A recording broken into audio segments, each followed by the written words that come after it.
Good morning students. BA final fifth sem history की online कक्षा में आप सबका स्वागत है। आज का हमारा चैप्टर रहेगा चैप्टर 9, औद्योगिक क्रांति, इंडस्ट्रियल रिवॉल्यूशन। जैसा कि आप जानते हो, औद्योगिक क्रांति सबसे पहले इंग्लैंड में हुई और औद्योगिक क्रांति का जो काल रहा वो 1780 से 1850 के मध्य रहा। इस अवधि में नए नए आविष्कार हुए जिनमें स्टील, कोयला, लोहा, वस्त्र आदि उद्योगों का रूपांतरण हो गया। इसमें भाप के इंजन का आविष्कार हुआ और ये औद्योगिक क्रांति का मुख्य आधार बना। 1880 तक यूरोप के अधिकतर देशों में ये औद्योगिक क्रांति यानी उद्योगों का विकास हुआ, जिनमें Belgium, France, Germany, America, Italy, रूस, जापान आदि देशों में हो चुका था। 20वीं सदी में भारत, चीन, अफ्रीका के देशों में इसका प्रसार हुआ। औद्योगिक क्रांति ने धीरे धीरे संपूर्ण आर्थिक व सामाजिक व्यवस्था को बदल दिया। जहाँ बड़े बड़े कारखाने लगे, मालिकों का एक वर्ग धनी बन गया। दूसरी ओर इन कारखानों में काम करने वाले हजारों श्रमिकों की, लाखों श्रमिकों की दशा अच्छी नहीं रही। उनका शोषण होने लगा था और वर्ग संसार में बन गए थे। क्रांति ने राजनीतिक ढांचे को भी प्रभावित किया। दुनिया में राष्ट्रवाद, प्रजातंत्र, समाजवाद, साम्राज्यवाद जैसी घटनाएं औद्योगिक क्रांति का परिणाम थी। वस्तुतः अगर हम औद्योगिक क्रांति का अभिप्राय की अगर बात करें कि औद्योगिक क्रांति क्या होती है, तो औद्योगिक क्रांति की अभिप्राय के बारे में हम इसका अर्थ अगर समझें तो ये कह सकते हैं कि इंग्लैंड में 1780 से 1850 के बीच उद्योग और अर्थव्यवस्था के क्षेत्र में जो बड़े स्तर पर परिवर्तन हुए, उन परिवर्तनों को औद्योगिक क्रांति कहा जाता है। सबसे पहले इस औद्योगिक क्रांति शब्द का प्रयोग फ्रेडरिक एंजल्स ने, फिर जॉर्जिया मिशले, आर्नोल्ड टॉयनबी जैसे विद्वानों ने किया।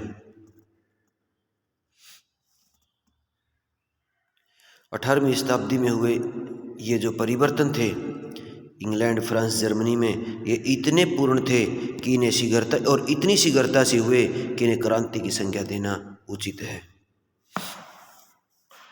औद्योगिक क्रांति, प्रश्न ये आता है कि औद्योगिक क्रांति ब्रिटेन में सर्वप्रथम ही क्यों हुई? क्योंकि कई परिस्थितियां थी जिनके कारण ब्रिटेन में औद्योगिक विकास होना अनिवार्य था। तो कई कारण क्या क्या थे? क्योंकि सबसे पहले इंग्लैंड ही था जहां औद्योगिकीकरण की दृष्टि से अन्य देशों का पथ प्रदर्शक बना। तो जो परिस्थितियां इसके लिए उत्तरदायी थी, उनमें सबसे पहले इंग्लैंड की भौगोलिक स्थिति। इंग्लैंड यूरोप महाद्वीप में एक ऐसा देश है जिसके चारों ओर समंदर है। यह बाह्य आक्रमणों से सुरक्षित रहा। वहाँ का समुद्री तट कटा फटा था, जहाँ सुरक्षित खाड़ी और उत्तम बंदरगाहों का अपने आप ही निर्माण हो गया था। यहाँ की जलवायु आर्द्र थी जो वस्त्र उद्योग के लिए अनुकूल थी। इंग्लैंड में लोहा, कोयला तथा जल शक्ति जैसी प्राकृतिक संपदाएं प्रचुर मात्रा में थी। कोयले और लोहे की खानें बिल्कुल पास पास थी जो औद्योगिक विकास का आधार बनी, और ये खानें समुद्र तट से भी दूर नहीं थी। यहाँ से उत्पादों को सीधे जहाज़ों में लदवाकर और व्यापार के लिए विदेशों में बेचने के लिए राष्ट्रीय अर्थव्यवस्था का उदय। 1700 ईस्वी से पहले ही ब्रिटेन में राष्ट्रीय अर्थव्यवस्था का उदय हो चुका था, अर्थात राजनीतिक और आर्थिक दृष्टि से देश का एकीकरण हो चुका था। लंदन राजनीतिक और आर्थिक गतिविधियों का केंद्र बन चुका था। देश के तीनों हिस्सों इंग्लैंड, वेल्स और स्कॉटलैंड में एक छत्र शासन कायम हो चुका था। इसका अर्थ यह था कि वहाँ एक जैसी कानून व्यवस्था, समान मुद्रा प्रणाली तथा एक ही बाजार व्यवस्था विकसित हो चुकी थी। दूसरे देशों में कई तरह की बाधाएं थी, जैसे स्थानीय चुंगी प्रणाली, गिल्ड प्रणाली तथा मुद्रा व मापतोल में एकरूपता का न होना आदि। कृषि के क्षेत्र में परिवर्तन। ब्रिटेन में शानदार क्रांति यानी 1688 की जो गौरवपूर्ण क्रांति थी, उसके बाद कृषि क्षेत्र में महत्वपूर्ण परिवर्तन हुए, जिन्हें बाद में कृषि की क्रांति भी कहते हैं। इसका अध्ययन हम अगली वीडियो में करेंगे। कृषि प्रणाली में बड़े बड़े जमींदारों ने अधिक पैदावार लेने के लिए खेती में नए तरीके अपनाए। उन्होंने खेतों में बाड़बंदी बनाई और वो बड़ी संपत्तियों के मालिक बन गए थे। और कृषि क्षेत्र में परिवर्तनों से ही औद्योगिकरण को आधार मिला। विदेशी बाजार का निर्माण। 18वीं-19वीं शताब्दी में इंग्लैंड सर्वाधिक शक्तिशाली औपनिवेशिक देश था, जिसका साम्राज्य अफ्रीका, एशिया, अन्य महाद्वीपों तक फैला हुआ था। उसके पास दुनिया का सबसे शक्तिशाली जहाजी बेड़ा था, जिससे उसने संसार के प्रमुख व्यापारिक मार्गों पर स्थित बंदरगाहों को अपने कब्जे में रखा। इन औपनिवेशिक साम्राज्यों से उसे पर्याप्त मात्रा में कच्चा माल प्राप्त हुआ। साथ ही अपने उपनिवेशों में उसने ऐसी नीति अपनाई ताकि वहाँ पर इंग्लैंड के कारखानों से बना माल अधिक से अधिक बेचा जा सके। परिणाम ये हुआ कि राष्ट्रीय बाजार के मुकाबले अंतर्राष्ट्रीय बाजार अधिक विकास कर गया। पूंजी की उपलब्धता। औद्योगिकरण के लिए पर्याप्त मात्रा में पूंजी जरूरी थी और इंग्लैंड के पास काफ़ी पूंजी थी और उसके सोर्स थे आंतरिक शोषण और विशेष तौर पर भूस्वामियों द्वारा किसानों का शोषण और दूसरी बाह्य लूट, जिसका संबंध औपनिवेशिक व्यवस्था से था। उन्होंने कृषि क्रांति के कारण वहाँ पर अनेक भूस्वामी धनी बन गए थे और ब्रिटेन की कंपनियों ने अफ्रीका से और अमेरिका से के बीच होने वाले दास व्यापार में भी काफ़ी धन कमाया था। शहरों का विकास भी इसका एक प्रमुख कारण था। 18वीं शताब्दी प्रारंभ होते होते शहर पश्चिमी यूरोप के देशों में आर्थिक गतिविधियों के केंद्र बन चुके थे। 1750 से 1800 ईस्वी के मध्य ब्रिटेन के 11 शहरों की आबादी दुगनी हो गई थी। प्रमुख शहर लंदन था, जो व्यापार का केंद्र बन चुका था। यहाँ की बैंकिंग प्रणाली उन्नत थी और यहाँ इंग्लैंड एक ऐसा देश था जहाँ राजनीतिक व धार्मिक स्वतंत्रता का वातावरण था। यहाँ फ्रांस में प्रोटेस्टेंटों पर अत्याचार किए गए और उनको देश छोड़ने के लिए बाध्य होना पड़ा, लेकिन वो इंग्लैंड में आकर के बस गए। अनेक कारीगर थे जो इंग्लैंड में आकर बसे क्योंकि वह धार्मिक स्वतंत्रता थी। यातायात व संचार के साधनों का यहाँ काफ़ी विकास था। यहाँ रेल मार्गों का प्रचार हो चुका था, जो थल मार्गों की तुलना में काफ़ी सस्ता था। तकनीकी का विकास था, यहाँ मशीनों का प्रयोग होने लगा था। साहसी उद्यमी। इसमें इंग्लैंड में बहुत से साहसी उद्यमी देखे जा सकते हैं। ये अत्यधिक महत्वाकांक्षी, अति मेहनतशील था, सफलता के लिए खतरे उठाने के लिए भी तैयार थे। इंग्लैंड में औद्योगिक क्रांति की प्रगति का अध्ययन करेंगे कि किस किस प्रकार से हुई। 18वीं शताब्दी में इंग्लैंड का व्यापार काफ़ी फैल चुका था। उत्पादन के पुराने तरीकों से बाजार में वस्तुओं की मांग काफ़ी बढ़ गई थी। कहते हैं आवश्यकता आविष्कार की जननी होती है, और ये बात चरितार्थ हुई, जिसने हजारों नए आविष्कार हुए और जिनमें बड़े परिवर्तन हुए। तो जो बड़े परिवर्तन हुए वो 4 उद्योगों में हुए। पहला वस्त्र उद्योग, दूसरा लोहा कोयला उद्योग, तीसरा वाष्प शक्ति स्टीम पावर, और चौथा था परिवहन एवं संचार, ट्रांसपोर्ट एंड कम्युनिकेशन। तो सबसे पहले रिवॉल्यूशन इन टेक्सटाइल इंडस्ट्री, वस्त्र उद्योग में क्रांति। ब्रिटेन में सूती वस्त्र उद्योग में क्रांति कुछ विशेष परिस्थितियों में हुई। ध्यान रहे, वहाँ आकर्षक सूती कपड़ा कभी नहीं बनता था। वहाँ आरंभ से ही ऊन व जूट से लिनन बनाया जाता था और सूती वस्त्र ब्रिटिश ईस्ट इंडिया कंपनी के व्यापारी भारत में लाते थे।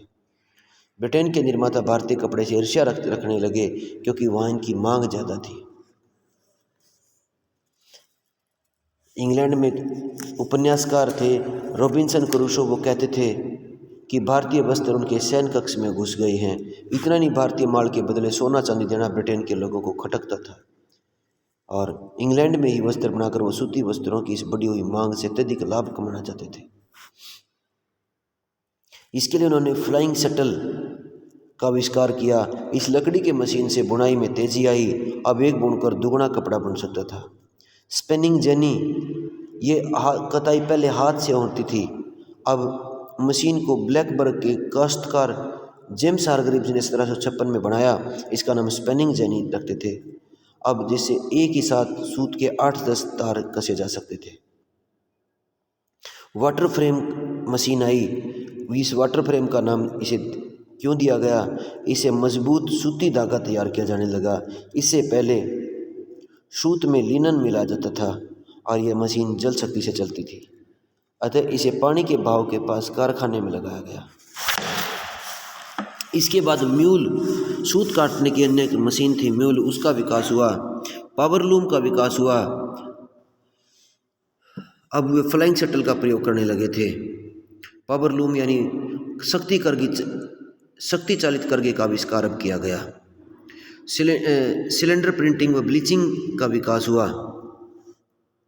कॉटन जीन का विकास हुआ। एक अमेरिकी शिक्षक एटनी विटले ने 1793 ईस्वी में रुई साफ करने की मशीन कॉटन जीन का आविष्कार किया। लोहा एवं कोयला उद्योग के अगर बारे में अध्ययन करें तो ये औद्योगिक क्रांति के लिए लोहा और कोयला बुनियाद थे। ये सभी उद्योगों की चाबी थे, सभी उद्योगों का आधार थे। ब्रिटेन के पास प्राकृतिक रूप से लोहा एवं लौह अयस्क के बड़े भंडार थे। फिर भी 1700 ईस्वी तक इस्तेमाल योग्य लोहे की कमी रही। 18वीं शताब्दी में लोहा बनाने के कई कारखाने आविष्कार हुए। इनके परिणाम स्वरूप इंग्लैंड यूरोप में सबसे उत्तम व सबसे सस्ता लोहा बनाने वाला देश बन गया। उल्लेखनीय 19वीं शताब्दी के मध्य तक तो यह स्थिति पैदा हो चुकी थी कि कुल मिलाकर सारे विश्व में जितना लोहा तैयार होता था उससे अधिक उत्पादन अकेले ब्रिटेन में होता था। तो लोहे का प्रगलन यहाँ पर होता था। कोक का प्रयोग करते थे, यानी एक ऐसी दमन भट्ठी बनाई जिसमें कोक का प्रयोग हो सकता था। ये क्रांतिकारी कदम था क्योंकि कोक की तेज उष्मा से लौह अयस्कों को पिघलाने और साफ करने का काम आसान होता था। आलोडन भट्टियों का प्रयोग हुआ। इससे लोहा बनाना और भी आसान हो गया क्योंकि इससे लोहे में से अशुद्धियों को दूर किया जा सकता था। इस्पात विधि का प्रयोग हुआ क्योंकि इस्पात लोहे की अपेक्षा अधिक हल्का, मजबूत, जंगरोधी और लचकदार था। कोयला खनन का विकास। लोहे के साथ साथ कोयले के उत्पादन में भारी वृद्धि हुई। न्यूकॉमेन तथा जेम्स वाट के द्वारा बनाए गए इंजनों से खानों के पानी निकालने में सुविधा हो गई। इससे कोक का उत्पादन तीव्र हो गया। इसके बाद भाप शक्ति का आविष्कार हुआ। औद्योगिक क्रांति को लाने में नवीन ऊर्जा प्रणाली का भी महत्वपूर्ण हाथ था। भाप शक्ति के प्रयोग से पूर्व कारखानों में जल शक्ति या पवन शक्ति का प्रयोग करते थे। जल शक्ति व पवन शक्ति के प्रयोग से की अपनी सीमाएं थी। जल शक्ति जल प्रवाह पर निर्भर थी, यह सभी स्थानों पर नहीं थी। वह पवन व जल दोनों मौसम से प्रभावित होते थे, लेकिन अब ऐसी शक्ति का माध्यम मिला से कहीं भी प्रयोग किया जा सकता था। वाष्प शक्ति के प्रारंभिक प्रयोग 1698 में थॉमस सेवरी नामक एक सैनिक अधिकारी ने बनाया। इसका प्रयोग लोहा व कोयला खानों में से पानी बाहर निकालने के लिए किया गया। 1712 में एक लोहार तालसाज ने न्यूकॉमेन इंजन बनाया। इसका प्रयोग भी खानों से पानी निकालने के लिए किया गया। जेम्स वाट का इंजन बना जो 1739 ईस्वी में जेम्स वाट ने जो बनाया। जेम्स वाट ने अपने एक धनी मित्र के सहयोग से 1775 में बर्मिंघम में इंजन बनाने का एक कारखाना लगाया और बाद के वर्षों में इस इंजन की प्रौद्योगिकी और अधिक विकसित कर ली गई। इसके बाद परिवहन व संचार। औद्योगिक क्रांति के लिए परिवहन व संचार भी जरूरी होता है। ब्रिटेन में पहले सड़क, फिर नहर, फिर रेलवे का निर्माण किया गया और संचार के क्षेत्र में भी नए आविष्कार हुए। पहले सड़कें बनाई गई। सड़क के निचले भाग में भारी पत्थरों की परत, उसके ऊपर छोटे पत्थरों की परत, सबसे ऊपर तारकोल की परत बनाई गई। ये टिकाऊ व उपयोगी सिद्ध हुई। दूसरा, नहरों का निर्माण। अच्छी सड़कों के निर्माण से भी भारी सामान, लोहा, कोयला ढोना मुश्किल था। अब उन्होंने बड़ी बड़ी नहरें निकाली गई जिनसे व्यापारिक नगरों को जोड़ दिया गया। इनकी लंबाई कुल मिलाकर 400 मील से अधिक थी 1788 के बीच। वहाँ पर 1760 के दशक में ये रेल पटड़ी बनाई गई। पटड़ियाँ पहले लकड़ी से बनाई जाती थी और 1760 के दशक में ये लोहे से बनाई जाने लगी। पहले इन्हें घोड़े खींचते थे। 1814 में जॉर्ज स्टीफेंसन ने एक इंजन का आविष्कार किया जो भाप की शक्ति से लोहे की पटरियों पर चल सकता था। स्टीफेंसन ने इंजन रॉकेट ने माल से भरे डिब्बों और सैकड़ों यात्रियों सहित घंटों में 19 मील की गति से मैनचेस्टर से लिवरपूल की यात्रा की। इंग्लैंड में यह पहली रेलगाड़ी थी। इसके बाद तेजी से रेलवे का विकास हुआ। डाक व तार प्रणाली का विकास हुआ। अब सूचनाओं का आदान प्रदान करने के लिए एक तार यंत्र का आविष्कार हुआ। इसके बाद विश्व के अन्य देशों में जो औद्योगिक क्रांति आई उनमें बेल्जियम में 1830 ईस्वी में ये देश स्वतंत्र हुआ और स्वतंत्रता से पहले ही यहाँ पर आरंभ हो चुका था। बेल्जियम इंग्लैंड का निकटतम देश था और इंग्लैंड से मशीनों को आयात करके यहाँ पर कारखाने लगाए गए। इसके बाद बड़े कारखानों यानी वृहद कारखाने नेपोलियन के समय में फ्रांस में लगाए गए। यहाँ नहरों का, सड़कों का निर्माण करवाया। फ्रांस में बैंक प्रणाली का भी विकास हुआ। इसके बाद जर्मनी में राजनीतिक एकता के अभाव में यातायात की कमी के चलते जर्मनी में औद्योगिक क्रांति देर से आई। फिर भी यहाँ पर 1820 के बाद वहाँ पर सड़कों का विकास हुआ। 1840 के पश्चात तो पर्शिया में रेलों का निर्माण शुरू हो गया था। इटली में भी राजनीतिक एकता के अभाव में औद्योगिकरण 19वीं सदी के उत्तरार्ध में ही शुरू हो पाया। रूस में भी औद्योगिक विकास हुआ, विशेष तौर से कपड़ा उद्योग बाद में आया। वहाँ संसाधनों की भरमार थी, किंतु कृषि दासता, पूंजी का अभाव और मुद्रा प्रणाली के कारण आर्थिक विकास देरी से हुआ। अन्य यूरोपीय देशों में भी जैसे Holland, Austria, Spain, Sweden, Norway, Switzerland में भी 1830 से 1880 के बीच में विकास हो चुका था। संयुक्त राज्य अमेरिका में विशाल संसाधनों की दृष्टि से संपन्न देश था। आज़ादी के बाद वहाँ औद्योगिकरण शुरू हुआ, लेकिन दक्षिणी अमेरिकी कृषि प्रधान देश ही बना रहा। गृह युद्ध के बाद संपूर्ण अमेरिका में तेजी से आर्थिक औद्योगिकरण शुरू हुआ और समस्त संसाधनों का दोहन किया जाने लगा। जापान विश्व का एक अन्य देश था जिसने 19वीं शताब्दी के अंत तक औद्योगिकरण विकास में विशेष उपलब्धि प्राप्त कर ली। 1867 में जापान में मेइजी पुनर्स्थापन के बाद तेजी से औद्योगिक विकास हुआ। 1870 में उद्योग मंत्रालय की स्थापना की गई और सरकार ने विदेशी पूंजी व स्वयं उधार लेकर निजी उद्योगों को सहायता के रूप में दी।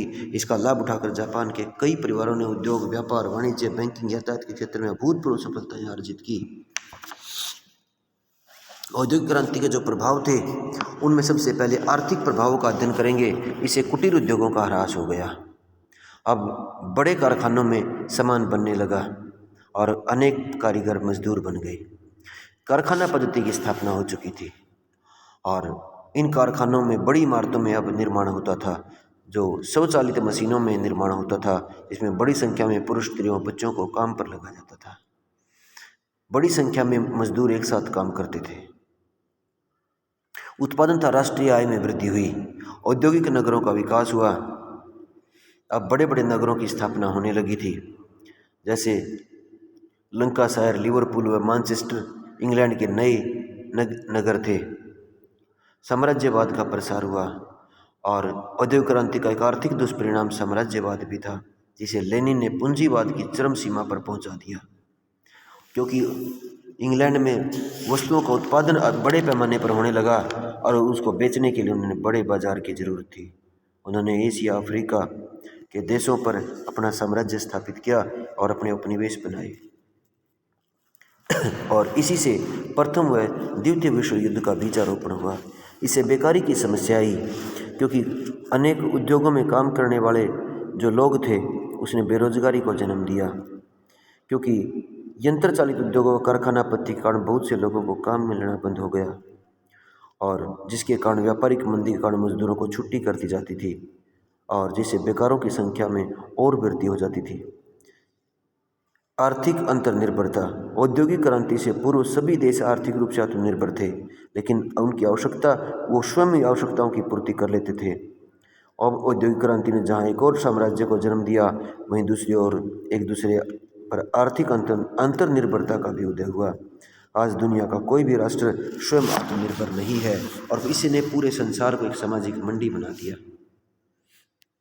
इसका पर्यावरण पर भी इसके दुष्प्रभाव पड़े और इसके प्रभाव ऐसे पड़े कि मनुष्य ने समझा कि प्रकृति पर नियंत्रण प्राप्त कर लेगा, परंतु इस नई दिशा में वह स्वयं शिकार बनने लगा। एंजेलेंस का ठीक ही कहा कि हमें प्रकृति पर मानवीय विजय के विषय में बहुत अधिक प्रशंसा नहीं करनी चाहिए, क्योंकि प्रकृति प्रत्येक विजय का प्रतिशोध लेती है। इसके सामाजिक प्रभाव भी हुए, क्योंकि सामाजिक संरचना बदल गई, नए वर्गों का उदय हुआ और जिसके कारण नए समाज की नई चुनौतियां उभर कर के सामने आई। इससे जनसंख्या में वृद्धि हुई, क्योंकि लोगों का जीवन अब आरामदायक हो गया था। मेडिकल साइंस का विकास हुआ और इससे जनसंख्या में वृद्धि होने लगी। समाज में दो वर्ग आए, एक शोषक वर्ग और एक शोषित वर्ग, एक व्यापारी व औद्योगिक वर्ग और दूसरा मजदूर वर्ग का विभाजन हुआ। मजदूर वर्ग की दुर्दशा होने लगी। यहाँ तक कि महिलाओं व बच्चों को भी 14 से 16 घंटे काम करना पड़ता था, लेकिन उन्हें उसका वेतन नहीं मिलता था। इसका उनके स्वास्थ्य पर भी बुरा प्रभाव पड़ा। उन्हें अंधेरे में सीलन वाले कमरों में रहने को मजबूर होना पड़ता था। संयुक्त परिवारों का टूटना भी इसका एक बड़ा दुष्परिणाम था। औद्योगिक क्रांति से पहले कृषक समाज के लोग गांव में रहते थे, खेती का काम करते थे और आपस में मिलजुल करके काम करते थे। लेकिन अब लोग बड़े पैमाने पर लोग शहरों में आए और वहाँ पर एकीकृत परिवारों में रहने लगे और इसे संयुक्त परिवार प्रणाली को तोड़ दिया। उसके स्थान पर एकल परिवार प्रणाली उभर कर आई, जिसमें पति पत्नी व उसके बच्चे होते थे। जन शिक्षा भी इसके कारण आई, परंतु बदले वातावरण में शिक्षा व प्रशिक्षित व्यक्तियों का महत्व बढ़ गया था। अब जन शिक्षा की शुरुआत हुई। यह अकस्मात नहीं था। औद्योगिक देशों में शिक्षा में अभूतपूर्व वृद्धि हुई। यह औद्योगिक क्रांति का ही परिणाम था। मनोरंजन के तरीकों में परिवर्तन हुआ। अब लोगों के लिए एक ही तरह के गाने, चलचित्र वो देख सकते थे और संगीत नाटक का आनंद ले सकते थे। अब लंदन, पेरिस, वियना में बड़े बड़े कंसर्ट हॉल बनने लगे, जहाँ एक साथ बड़ी संख्या में लोग बैठकर मनोरंजन का आनंद ले सकते थे। यांत्रिक दृष्टिकोण बदला, क्योंकि अब मशीनों का प्रयोग हुआ था। अनेक बुद्धिजीवी, व्यवसायी, क्रांतिकारी आदि मशीन के जादू से प्रभावित थे। स्टीम इंजन, घड़ी, पंप, पिस्टन, लूम उन्हें अधिक प्रिय थे। इसके राजनीतिक प्रभाव भी पड़े। इंग्लैंड एक शक्तिशाली देश बन गया। हस्तक्षेप का सिद्धांत हुआ, राष्ट्रवाद का विकास हुआ, लोकतंत्र की प्रगति हुई, मजदूरों के आंदोलन हुए और नए राजनीतिक सिद्धांतों का उदय हुआ और अनेक प्रकार के विनाशकारी शस्त्रों का निर्माण हुआ। इसके सांस्कृतिक प्रभाव भी पड़े। इसे रूढ़िवाद अंधविश्वासों में कमी आई और उनके अब लोगों के विचारों में तर्क और उदारता का प्रसार हुआ। परिणाम स्वरूप प्राचीन रूढ़िवादी विचारों और अंधविश्वासों में कमी आने लगी। उपभोक्तावादी संस्कृति अब आ गई थी। औद्योगिक क्रांति से बड़े पैमाने पर उत्पादन होने लगा। इसकी खपत के लिए लोगों की मानसिकता में बदलाव लाया गया। मध्य युग में धर्म का अत्यधिक प्रभाव था। औद्योगिक युग में धर्म का प्रभाव कम हो गया था। अब वो अपने जीवन के लिए सुविधाएं एकत्रित करने में लगे थे। उनकी धन की लालसा बढ़ी और भौतिक सुख प्राप्त करना उनका लक्ष्य हो गया था। साहित्य पर प्रभाव पड़ा। साहित्य समाज का दर्पण होता है। जब समाज में इतने बड़े पैमाने पर परिवर्तन आया तो साहित्य में भी परिवर्तन आना स्वाभाविक था। उदाहरण के लिए एक नई सभ्यता, एक नगरीय सभ्यता थी, जिसमें मजदूरों की दुर्दशा एक प्रमुख समस्या के रूप में उभर कर सामने आई। स्त्रियों और बच्चों का भी शोषण होने लगा था और पूंजीपति वर्ग अपनी धन की लालसा पूरा करने के लिए मानवता की सभी सीमाओं को लांघ रहे थे। अनेक लेखकों, साहित्यकारों ने इसका सजीव चित्रण प्रस्तुत किया। वर्ड्सवर्थ, जॉन रस्किन जैसे साहित्यकारों ने इंग्लैंड में औद्योगिक क्रांति के पर्यावरण पर प्रभावों की ओर ध्यान आकर्षित किया और इससे विज्ञान एवं तकनीकी के क्षेत्र में प्रगति हुई। विज्ञान का व्यावहारिक उपयोग करके ही उत्पादन व परिवहन के साधनों में महत्वपूर्ण परिवर्तन आया था, जिसका परिणाम औद्योगिक क्रांति ही थी। औद्योगिक क्रांति ने वैज्ञानिक व तकनीकी खोजों को बढ़ावा दिया। औद्योगिक देशों में बड़ी बड़ी प्रयोगशालाओं की स्थापना हुई। औद्योगिक क्रांति से इंजीनियरिंग शिक्षा का महत्व बढ़ गया। 19वीं सदी में विज्ञान व तकनीकी क्षेत्र में इंजीनियरिंग शिक्षा का महत्व बढ़ गया था।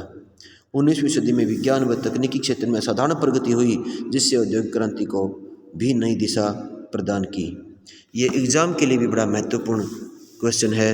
इस चैप्टर को अच्छी तरह से कंठस्थ कर लें। धन्यवाद।